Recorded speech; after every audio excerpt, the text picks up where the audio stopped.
we've got Garrett on the line from Montana. Okay. And Garrett is a former idiot right-winger who wants to talk about the debate bros. Sounds good to me. Well, I will say this is how you described yourself, Garrett. We did not describe you in this way, I'm assuming. That is totally accurate. Okay. 100% accurate. All right. How you guys doing today?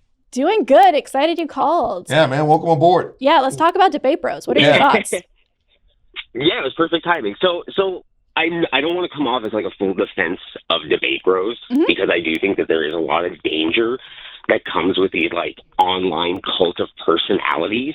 Like, I use Vosh and Destiny as kind of like the go-to when we talk about these debate bros. And I see a lot of that cult of personality where it doesn't really matter what they're saying. Yeah. It's just, I like the person, therefore they're right. Absolutely. There's a lot of danger there. There Sorry, really is. Big time. Yeah. No, and honestly, go for it. Sorry. Oh no, I was just gonna say, but I grew up in a pretty right-wing household, not very overly religious, but Rush Limbaugh, it was in the 90s, Clintons were terrible, Yep. And just kind of like echoed that throughout my 20s, almost into my 30s. I'm 38 now, and I start to sit there and I go like, we're doing the same thing over and over. I don't see the results. Now I start to hear these guys on YouTube who can actually articulate that other side way better than anyone around me ever could. So like people like Sam Cedar was a big one for me. Yep. I wouldn't really classify him as a debate bro, but hearing him debate these libertarians, I was very libertarian. Yeah. And that's when it was like, oh, wow, once you peel back that onion, this doesn't make any goddamn sense. Fun story. Do you so know? I think having that person... Oh, I'm sorry, go ahead. Oh, yeah. I just wanted to drop this in. Did you know that the term libertarian up until the 1950s was a far left word for anarchist? And a very specific campaign was created in the 50s to steal that word for the right. And so the reason that people call themselves libertarians now, it's a direct result of that word actively being taken from the left. I learned something. Yeah. I absolutely learned something. Yeah, that is fascinating because I tell people now as a former libertarian that all libertarianism is anarchism in disguise. Yep. Because they don't want any form of government. They want it all torn down and gotten rid of. And that's where, like I said, once you peel back that onion, and most people never peel back that onion. They're never forced to or even want to. Yeah. But I think, like, where I want to, like, kind of defend the debate bro tactics, where, like, you're saying how, like, the fallacies, I just kind of tuned in at the tail end of what you guys were talking about before I joined. But I heard you guys kind of talking about how it's who can ever put in the best fallacy during a debate. And I think that when you're talking to a lot of these right-wingers, like, just, they don't care about facts.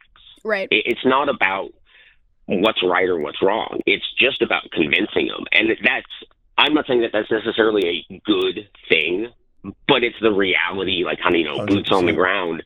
Most of these people just need convinced. It doesn't need to be for a good reason. And yeah, does that make sense? It does, and you are spot on, and you also hit the nail on the head in terms of why I don't think that debate bros are actually useful. Now, bear with me here. So I think you are absolutely correct. Right-wing, libertarian, there is a very specific type of person who sees the person who wins as the right person. Right?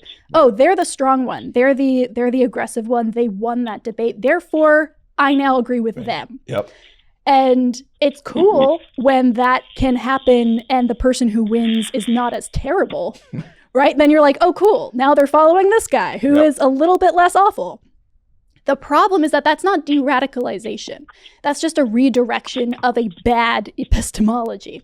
So the people who are debate bros right now, the people we think about, Vosh, Xander Hall, all of these people, they are benefiting directly from that poor mentality of winner is right person.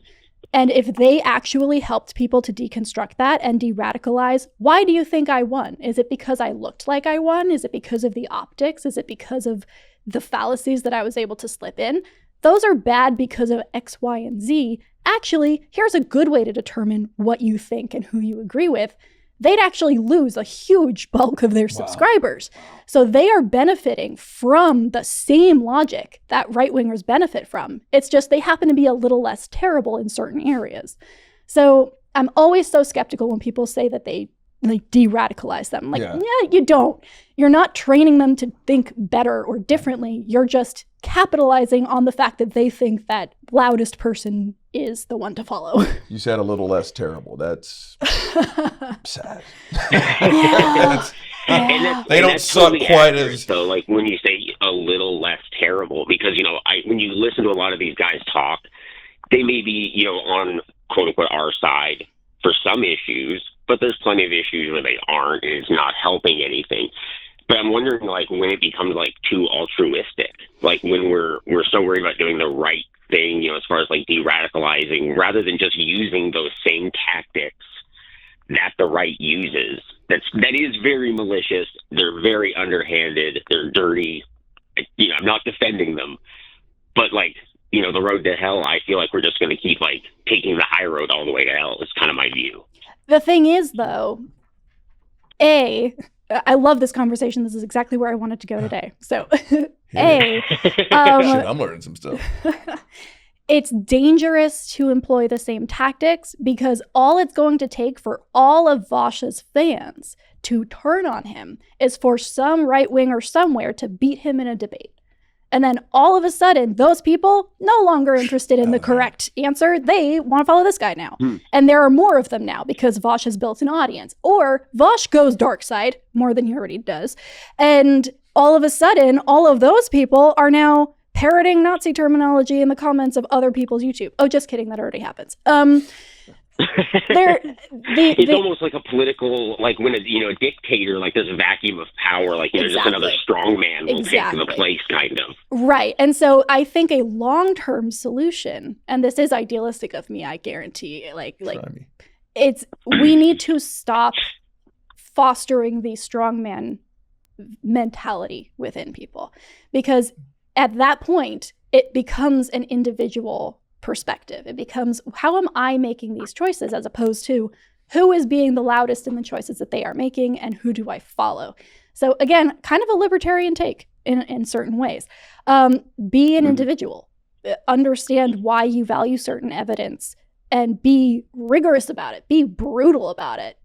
Cut down your own assumptions and expectations to the bare nubs, and then grow it back by yourself.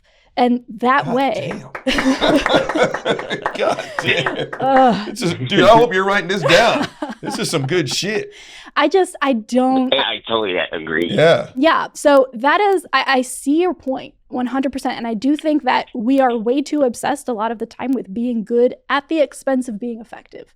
100%. Yeah. It is a big problem. This concept that like, oh, it'll all work out in the end. If we're good, eventually we'll get a reward for it, doesn't actually play out in real life.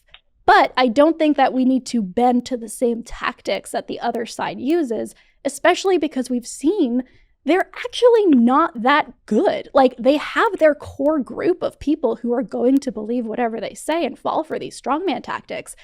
But it's not actually that effective if you don't get them at an early age, either through indoctrination or through radicalization online.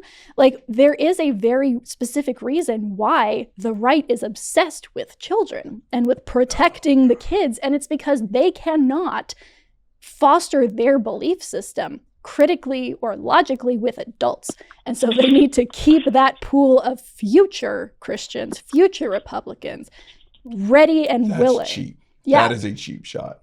So Jesus. That's my assumption. I'm just saying. But see, yeah, I kind of disagree with you a little bit on that one. Hell yeah, bring it. Is, we say how they aren't like effective, how it isn't that great of a tool, yet here we are in a world where Roe v. Wade just got turned over. They're winning. It is effective. I think it is, like, in a long-term sense. We have a long way to go as far as, like, what I would assume we all want to see in the world versus what the right wants to see. Excuse me, I have something in my throat. That's where I say, though, I think that they are effective. I think that, this is where I say, like, yeah, it's dirty, it's underhanded, but if we, as the left, so to speak, just collectively use those same tactics as a whole, in 30, 40 years, because that's what's probably going to take to undo this mess, we could, in theory, have a more left-leaning society, but we'd have to do it pretty underhandedly. You know what I mean? Absolutely. But I say it is effective. I don't want to say, like, just because we think it's right, therefore it's right, so we should be allowed to be underhanded, because that's what they're doing. Right. They think, hey, gay marriage is abhorrent, so whatever we do to get rid of it, A-okay. Right. I don't want to, say that taking that same mindset it's definitely not moral. I'm with you there. But I do think it's extremely effective. I think you're right. I think that right here, though, we are making a distinction between, political organization and ideology, because they are two separate things, believe it or not, in this country. It's very, very fuzzy, that line. I think that for ideology, if you poll even everyone in the US, including the Christian population, 70% do not believe that Roe v. Wade should have been overturned. 70% are on the side of bodily autonomy, and they are not being listened to either. So, and if you look at the people who are enacting these things, they are older people who have been indoctrinated since birth and have been put in these echo chambers in order to foster those beliefs. So there's a really, really good study that says that the reason that, and I'm going to have to see if I can find it and link it in the description. Apparently, a lot of the justices, including people like Kavanaugh and Gorsuch and all of them, they come from a very specific group of people that are very specifically kept together and indoctrinated into right-wing belief systems through law school, through personal clubs and organizations. Essentially, yeah. Okay. And the reason that they all are so connected is because the right can only pull from that group, because if they go anywhere else, they're going to find honest people who start listening to other people's experiences and changing their views. That's a shame. It is. I'm going to have to see if I can find this. I forget exactly where I found it. So holy shit. But and that's something that kind of snapped me, and I think you're kind of hitting on, the right is so hypocritical on so many things. And I think the left can be too as well. I'm not trying to just do blanket statements, but I think there comes a point where even the right will start to see abuse of government, and they don't like big government. And I think if we keep hammering home that all they're doing is using the government as a hammer, I think that can turn a lot of right-wing minds. You look at people like DeSantis down in Florida. He's, being aggressive with the government. That is, as a former libertarian, if you talk to me in 2015, I'd be like, this guy's, he's a Nazi as a libertarian. Oh yeah, there is an amazing, we were talking earlier about how people talk about issues and you can tell kind of where they've learned their shit. There is a very pervasive idea that Republican or GOP, conservative, whatever, means small government. And that is absolutely untrue. Absolutely. And it has been forever. It's not a thing that has happened recently that was where are the values of the past? No, it's always been this way. It's just they were able to spin, we want to use the government for our very specific purposes, as we're not going to be. They do grumble about it, though. As someone who ran in those right-wing circles for so long, I remember back, this will date me, but back when George Bush Jr., George W., came in, and the Republicans spent like drunken sailors for 8 years. And the Republicans in their circles bitched and moaned about the government spending and all these things. I think that they still deep down hold those right or wrong, they hold those beliefs.